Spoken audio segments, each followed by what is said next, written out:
I want to show you how to create a user preset. Here's a picture that through some trial and error, I ended up with a version of it that looked like this. And let me update it to the latest version.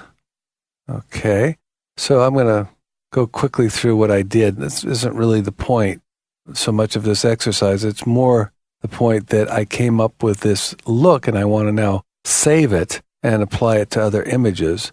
So you can see a lot of what happened here was done in the black and white mix. I converted it to black and white and did some black and white mixing with these sliders. And then down here in the split toning, I added a nice tone to it. So these are things that I kind of fiddled around and came up with a look that worked really well with this image. And I now want to create a preset so that I can apply the same look to other images. It's very simple to do this in Lightroom. Over here in the left panel, I'm going to go to the presets pane and select the plus sign.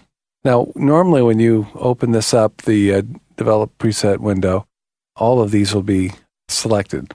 I don't want to bring over all my settings. I just want to bring over a few. So I'm going to go through and start deselecting the ones that aren't appropriate. I'm going to keep the white balance, take away the tone settings because that's going to vary from image to image.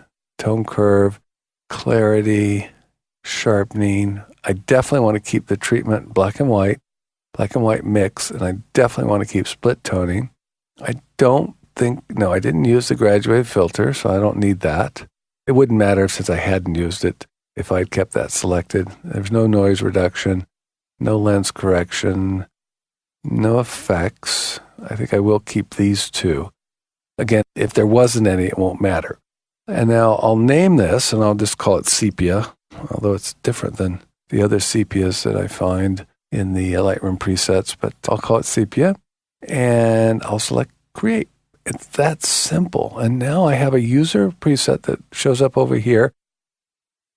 In the user presets folder, I can create new folders if I want with different names. Okay, so once I have that created as a preset,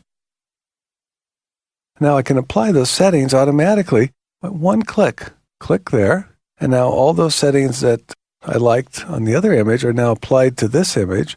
And I'm probably going to have to go through and tweak each image a little bit. I'm moving the exposure slider a little bit just to darken it. But I'm getting pretty close to the effect I had earlier just with one click. It's amazing.